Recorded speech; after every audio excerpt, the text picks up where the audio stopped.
broadcasting and streaming live all across America. This is Home Talk USA with Michael King, where we will discuss topics pertaining to your home with industry-leading experts. Michael King is a licensed general contractor with more than 30 years of experience in home improvements and the author of Contracting with the King.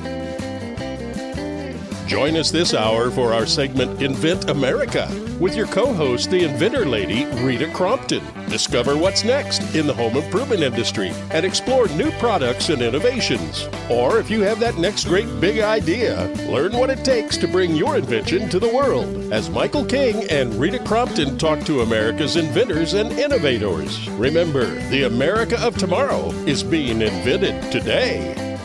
We invite you to visit us at HomeTalkUSA.com, one of the best resources for home improvement information around today. Your best life begins with your best home, and there's no place like Home Talk. That's HomeTalkUSA.com.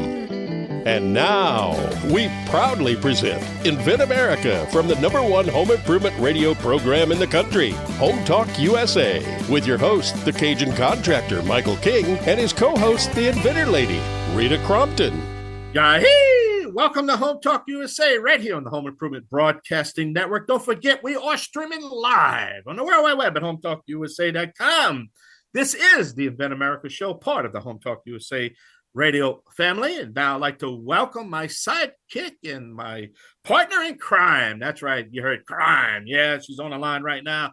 Miss Rita Crompton, the Inventor Lady herself. And she's starting to niche out her own identity now. They know who the Inventor Lady is. So, like she said, America invents, and she wants to invent. Rita, how you doing? It's been a week since I talked with you. Y'all miss me? Oh, I do miss you every time I don't get to listen to you. So it is really good to be on the radio with you and touch base and see where the new exciting stuff is going. Yeah, that's true. Right now, there's a lot of things going on, and just trying to get an update. And I just got to tell my audience, you've approached well over 100 episodes now, and it went by very fast, didn't it? Like yes, it did. 100 episodes. That's amazing. I know. And so we're still out here fighting the fight every day and fighting the economy every day and trying to save people money, trying to get their products to market, explaining them how to, that blueprint that I think our blueprint now is starting to be very successful, and it's starting to be copied off of people. And everybody, I know, asked you, Reed, and asked me, and what do you think about people copying your blueprint? I mean, at the end of the day, it's the greatest form of flattery to say, I got to copy something. Because, you know, when I decided to do this, we talked about this. The biggest injustice they have out there is to have a product that really can change people's lives, but it's never going to get to market. Yeah. Never going to get to market due to financial reasons or bad management or, like you say, crooked copyright attorneys. Well, I know they're going to light up on the attorneys. Well, you'll call attorneys crooked. You know, well, at the end of the day, you're the first one to take their money. So, you know, but you need them. But the point is, but I want you to talk about the false dependence on AI in the result. And now we're going to get serious here. Well, because AI is now starting, artificial intelligence now is starting to affect everything. It is. Well, and we've been using it for years. I just don't know that people actually realize that when you do a Google search, you're using artificial intelligence. So we've been using it for a long time.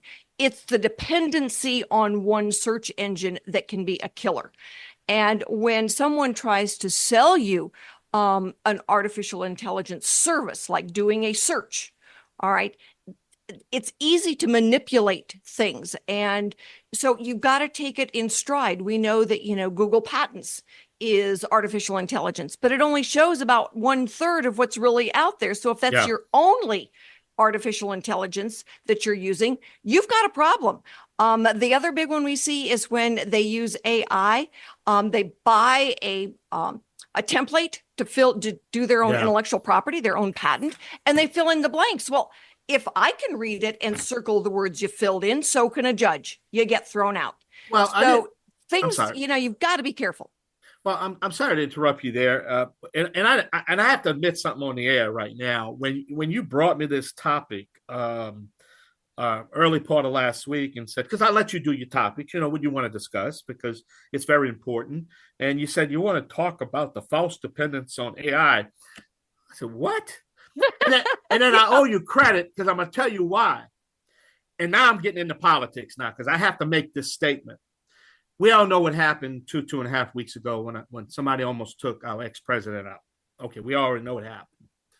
But about a week later, I went to Google, and you heard they're probably going to put me on the ban list now, but I went to Google. They actually denied this ever happened because you have a programmer that goes in there and controls what you just said. You hit it on the head and said what they want that information when you type it in for the artificial intelligence to pick it up. Right. Now, since then, they had to make some corrections. There's a big stink going on right now, but that's a show for another day. But the point is, I got to give you credit because now I understood what you were talking about because I'm reading it myself on something that they're denying even happened. They took it off. It's a tool. It's a tool. It's a tool. And it's only good as the person using the tool. If you're using a hammer and you hit your finger with it, it hurts. If you're using your artificial intelligence tool incorrectly, it's going to hurt. And just like anything else, it can be manipulated. It can be manipulated. There you go. You said it right there. It can be manipulated. So I'm sorry, I'm not a happy camper right now. I'm not happy. You can see that. I'm really getting off track here. I can tell. Some national network needs to pick me up and let me get on there and start explaining things. That at the end of the day, I'm just looking for great, honest information. When you type something in, we're going to have faith on the search engines to provide that information that you're looking for. Unredacted on which way, no influence is what I'm saying. Because now we're getting the influence on these products are going to start influencing these products. And I don't want nothing to influence these products. I either want to say, okay, this is a great product that's going to change our life. And on the flip side of the corner, and I've done it before, this is not great, people. This is not great. And as long as I don't collect a check, I can tell the people the truth. You understand what I'm saying? So absolutely. And I mean, that's what we try to do on Invent America on our segment is to let people know, don't use just one tool. When you get those invention promotion companies that say they can do everything. And I had one not too long ago that, the gentleman was locked in. He was locked into the contract. And it's like, I can't undo that contract. And so artificial intelligence can do the same thing as far as leading an inventor that has a potentially great product down the wrong road. And, it's not that you don't use it. You have to be aware that you've got to use multiple sources, and then you research. Still got to go back to the people. You've still got to use people because people are where it's at. They're going to be your buyers, and they're going to be the ones that help you, and they're going to give you the information, and they're going to say, "Whoop, be careful of this," and then you get to decide, the best way to go. But you've got to have more information to work with than just one source of artificial intelligence. And I think that's why a radio show comes in, right? I do. Said it. It comes in. We're going to put out the information, and we're not going to be biased. We're not going to take your check. And I tell people the other day, there's a lot of things that go behind the scenes. I get accused on Twitter. Just read all the, hey, if you want to come on Home Talk on Invent America, Made America, just write them a check. You can get on, and King is going to tell people what they want to hear and tell them, no, I've never collected a check. We don't collect a check for people just to come on the show. We're not a pay-to-play network, so we can be independent on our. And look, I can't influence what you do, Rita. You got your own opinions, just like I have my opinion. But at the end of the day, we can have a conversation to help our audience and help our contractor and give them the information that they need to make that intelligent decision. And when you make an intelligent decision, what happens, Rita? You're going to save money. You have a better outcome. You're going to save money. Better outcome. There you go. Better chance of success. We're going to see your product out there on TikTok Shop or Amazon or in Home Depot. But that's when you get there. And our sponsors, we have to have sponsors. We're in the radio business. And, and our sponsors have to, but we vet our sponsors and we vet. And I tell you, I've probably been to 3,000 sponsors in 27 years. And at the end of the day, I've only had two. I'm serious, that I regretted putting on, that I can only investigate so much. But I'm not going to mention who they are. But at the end of the day, I found out that they were not good, and I pulled them. So my audience knows that, my listeners know that. But Rita, we got about a minute left and we have to take a short break. You've got a great show and we're going to come back and talk a little bit more. And I think we're going to have some guests up. So stay tuned right here. This is Home Talk USA. Don't forget, episode 46 is going on right now on Home Talk TV. Trim a slab. That's right. We're going to check out how to fix and replace the rotten wood found in your driveways and sidewalks. And it installs really fast. Check it out, trimaslab.com. Check out episode 46 at HomeTalkTV.com. So we're going to take a short break right here on the Home Improvement Broadcasting Network. Don't forget, we are streaming live on the World Wide Web. I'm going to come back with my partner in crime, the Inventor Lady herself, Rita Crompton. You're listening to Home Talk USA right here. Y'all come back now, you hear?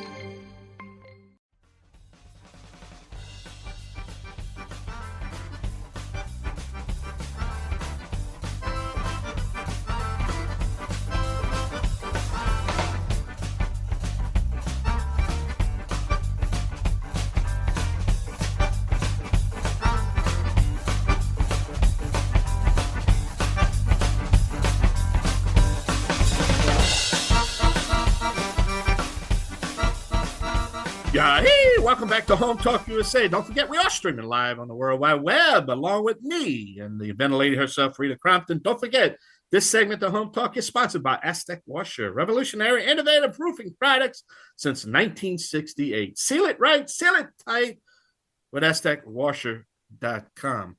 All right, Rita, a lot going on. Great topics. Who's our first guest? Our first guest today is Ian Osborn. I have known Ian for a long time. He is a brilliant inventor. And he's got this cool new golf product, Golf Tonight.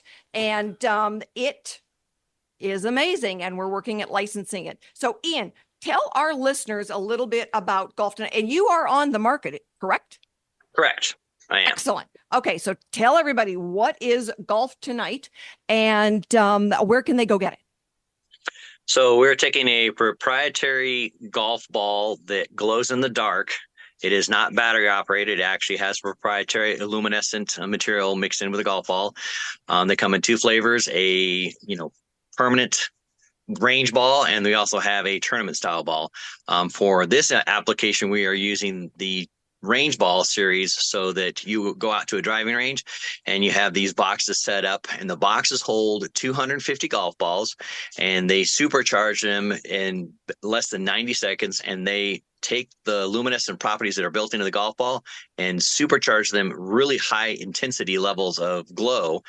Take them out of golf ball or golf box, and then you hit them like a normal driving range golf ball, but you're aiming for targets out in the distance.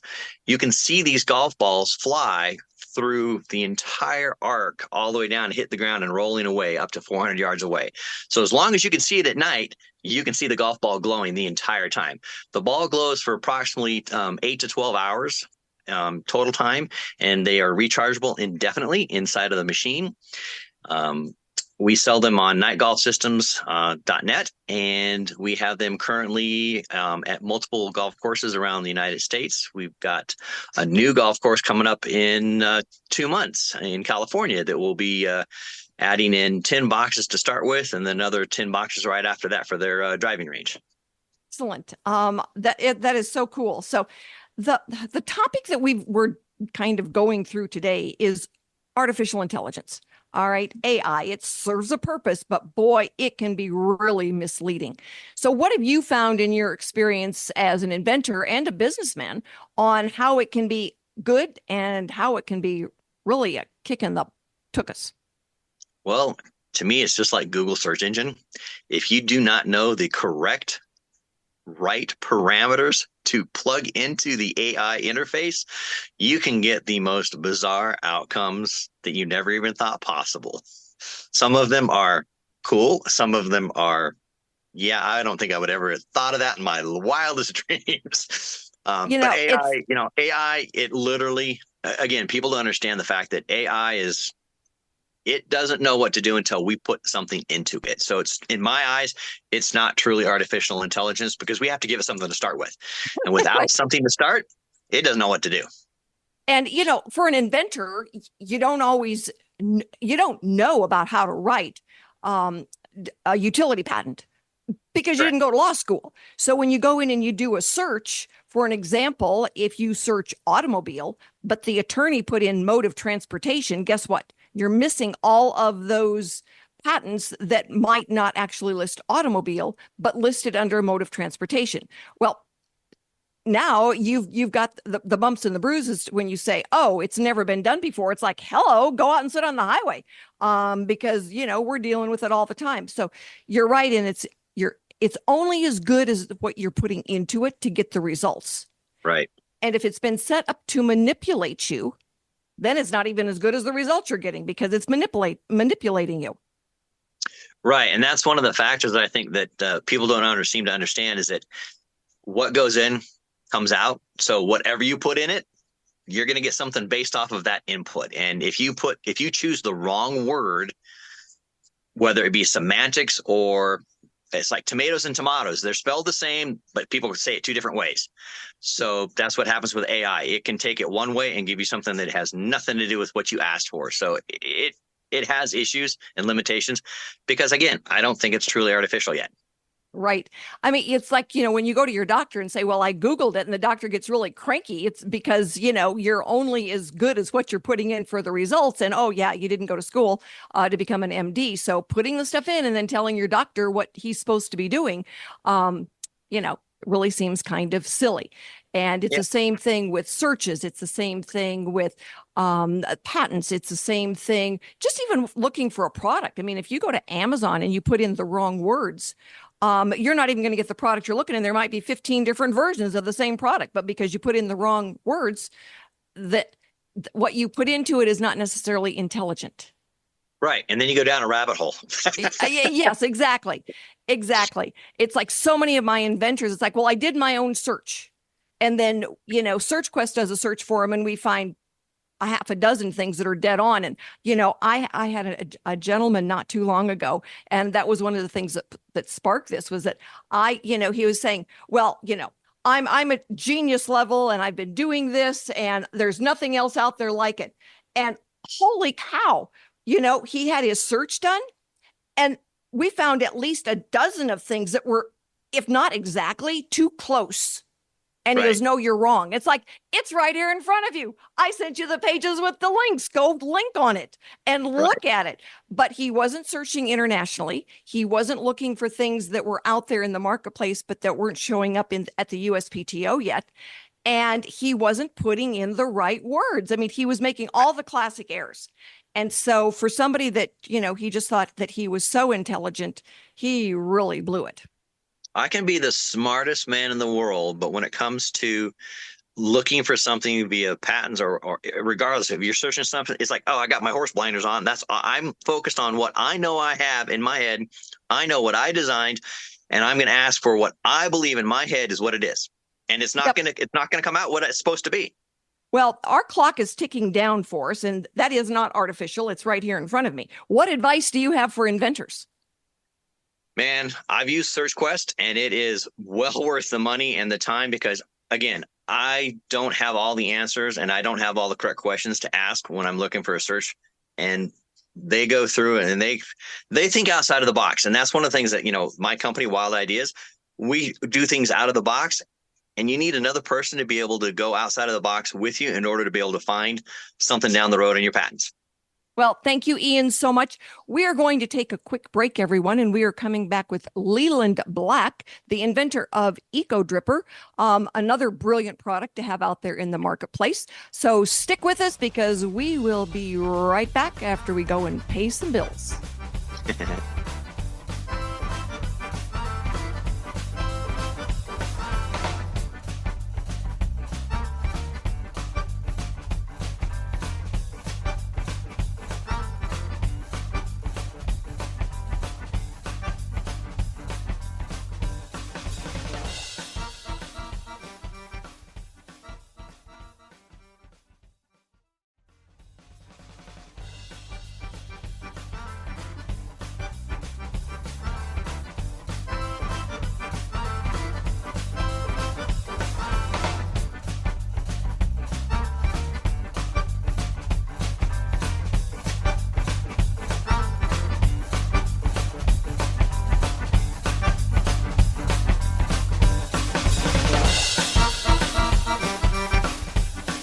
Hello, everybody, and thank you so much for being with us this afternoon on Invent America, where we help America's inventors get through that testiness of getting things to market. And believe me, it can be a test of your bank account as well as your determination. And we want to answer all the questions that we can to help give you the right path to go down. Sometimes you can change your path, but the sooner we get you on the right track, the better off you will be and the faster you will get to market. And by the way, ASD Market Week is coming up for Invent America in 6 months. It's amazing how fast that 6 months is going to go. So if you're an inventor out there or you know an inventor who should be at the largest trade show in America, have them get in touch because we're signing people up right now. And I also want to thank Noah McNeely with Product Quick Start for his help with a lot of our inventors who went to the show last year. And I would imagine he'll have a few products there as well this year. So right now we are talking about artificial intelligence. We all use it, even if we don't know we're using it. I'm particularly fond of Google Maps because I couldn't get around in these hills if I didn't have that little blue dot showing me where to go. But there are times when it leads me down a path that's got a dead end at the bottom of it. So I know that I should always carry a paper map with me. My next guest, Lee, tell us about EcoDripper. Thank you, Rita. It's always a pleasure. EcoDripper is an invention of mine where I wanted to build something that plants could actually feed themselves. And learning from the water department in California, they did all the tests and says that the plant roots have the same suction as the vacuum cleaner. And I'm like, really? He's, yeah. So we build our device to work with that. So when those roots want water and they're starting to siphon water out of the soil and they come about 3 inches away from those roots, my device sits down in there and it will literally siphon out of the pond inside of my device and where the roots are only when those roots want water. So there is no guessing what plants need anymore. Let's let them decide. I think that's an excellent idea because I have got some succulents that I keep killing. And I know if I had EcoDripper that I would not kill them as quickly. Yeah, because I always thought that your roots just sit there and water just hits them and then it feeds the plant. I didn't realize that they had a suction to pull water through to get it where they wanted to.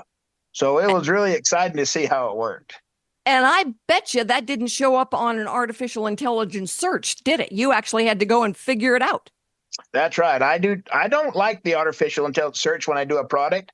I have the mentality to go out and ask people, let me know what you think. Tell me what you've seen, because they see more than me, half of them. So I want to know what's out there. And that's when I start my inventions. I go out and ask people. Yeah, I know we had a lot of inventors that were in the early phases last year at ASD Market Week.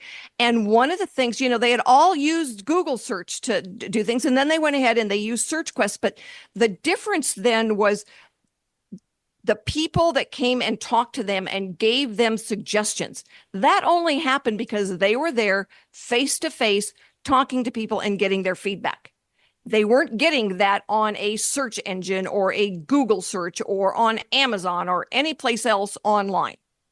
No, it's amazing what people know out there. You never knew that they knew, what they know. Like one of my partners is a farmer, and man, the knowledge he has in his industry has really helped me on a lot of things that I never even knew existed or how it worked or didn't exist. He's like, oh, that does not exist, buddy. We've got to do that, So that's yes, so cool. Face to face. So tell me some of the things in your world that have changed. You said a lot's been going on. A lot has been going on. Well, we finally got somebody that would take my product to the hardware shows, the A shows, and we started talking numbers and realizing the numbers they got to have because I'm made in America. So my numbers are a lot higher than being made in Taiwan, Japan, and Mexico.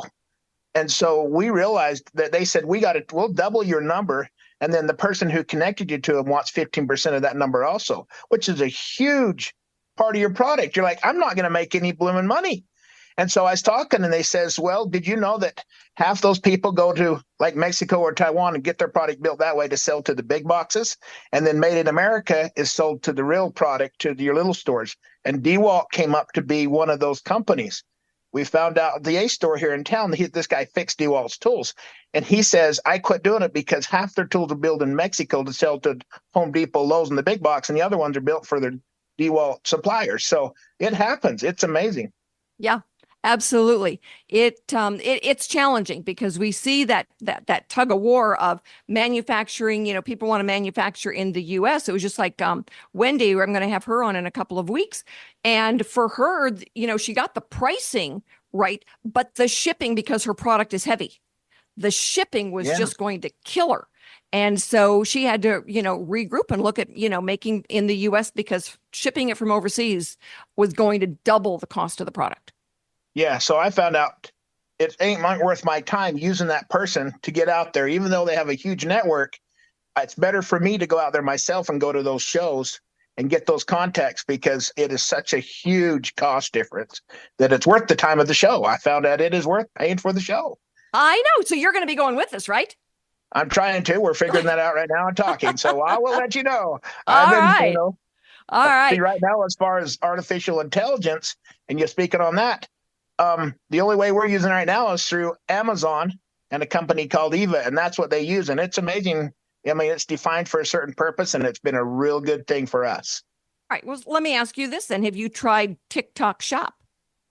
No, we haven't yet. We decided to go gung-ho and do the Eva because they're the biggest company on Amazon that starts a new product and going, and they have really made it start going for us. We've 3 times size since we started using 3 months ago. So excellent. Well, you can do TikTok Shop as well for another outlet. Their costs are less. They are they will charge you less. And if you need a fulfillment company, the Packwell Manufacturing fulfill for TikTok. Oh, okay. So that's another. See what we do here for all of America inventors is that we make connections for you. And that is just so cool when we realize, oh, yeah, I know who you're talking about because we introduced you. And so that is wonderful. What's next for you and for EcoDripper? EcoDripper is finding the right source of sales. Like we're growing in our store sales. We decided that we did stands, and the stands don't handle very good in the moisture in the nurseries. So we're going to go for a shelf product. We actually sell it in a starter kit now and a 3-pack, 5-pack, which sits on the shelf and works great. It saves us cost-wise is trying to create those stands, which we can't charge the store. So it's an $80 out of our pocket each time. So now we're going to be saving that by just making it a shelf product. So that's the advancement we're doing there. And then working on a smaller EcoDripper for the 4-inch pots. And we've got a few of them out there being tested, and they're working really nice. Well, that is wonderful. Where can someone get you now? What stores are you in? I am in IFA, which is through the state of Utah, Idaho and area that way, Intermountain Farmers. I'm in a few Ace Hardwares around the area.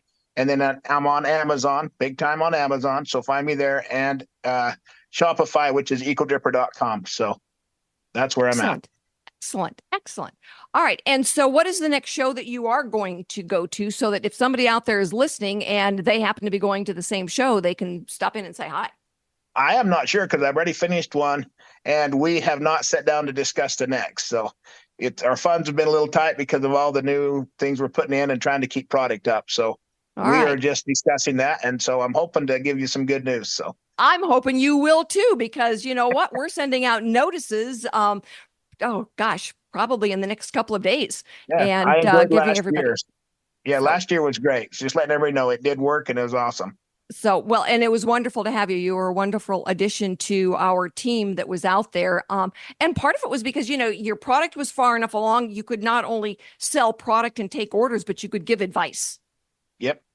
And sometimes the best information an inventor can get is from another one. From another inventor. Exactly. So that is one of the things that we always look at our meetings and with Invent America Radio. So again, if you are out there and you've got someone in your family, a neighbor, married to an inventor, or someone who wants to become an inventor, have them tune in.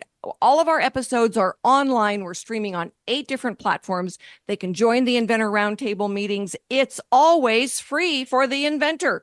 So join, ask the questions. That's kind of our call-in version of the show. And we love to see new inventors coast to coast on our virtual meetings. So stick with us, everyone. We have got our industry expert, Michael Miller, coming up here in just a couple of minutes.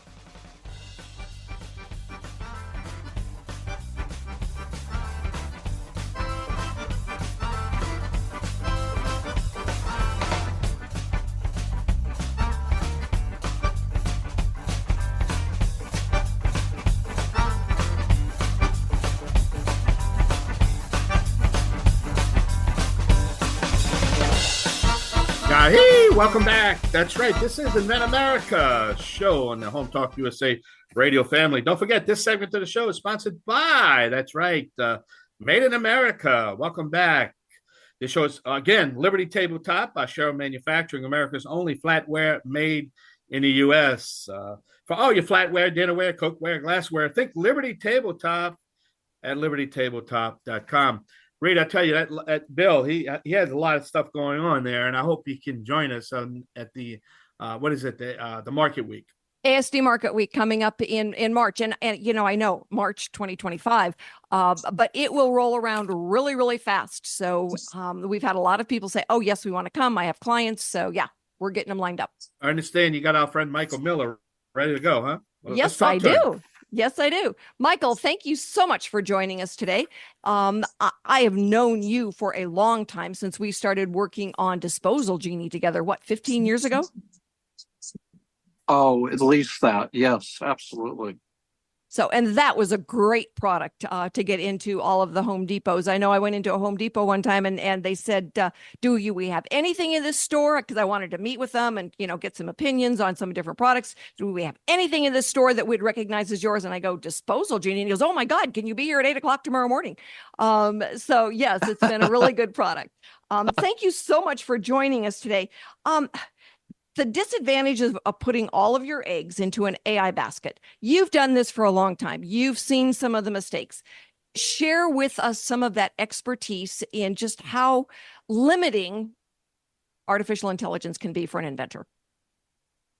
Excellent. Thank you, Rita. One of the biggest areas around artificial intelligence that's also a concern around regular search engines like Google and things like that, is that it's only as good as the information that it's able to access. And so part of that is really looking at the information that it can't see, which is products that are not patented. And so that's a big issue that a lot of people run into, is there's a lot of products out there that have never had a patent, that have been around for hundreds of years, especially whenever you talk about hardware type products and things like that. They will never find those.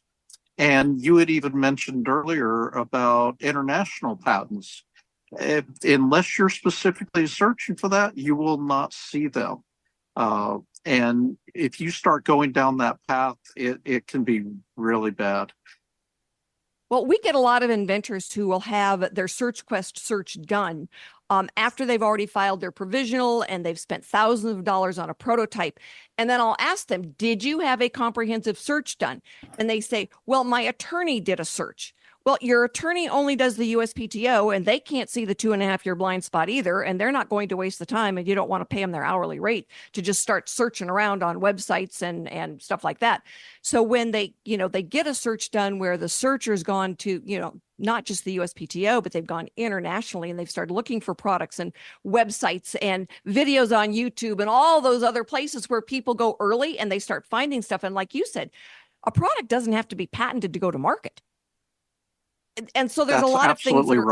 There's a lot of things out there that are part of the public domain, and the same thing with international. And unless somebody's looking for them, you have just wasted tens of thousands of dollars getting a product teed up that you either get a cease and desist on it, or you can't negotiate to tell somebody you got to stop. And the U.S. Patent Office, the USPTO, they just put out guidance here in April. That is how fast this is changing. And what they are allowing, what they're not allowing, you need to really make sure that your patent attorney that you're working with really is on the cusp and understanding what those changes are and making sure they don't make any of those mistakes. If you go and have artificial intelligence fill out your patent forms, that's been disallowed for certain parts of a patent.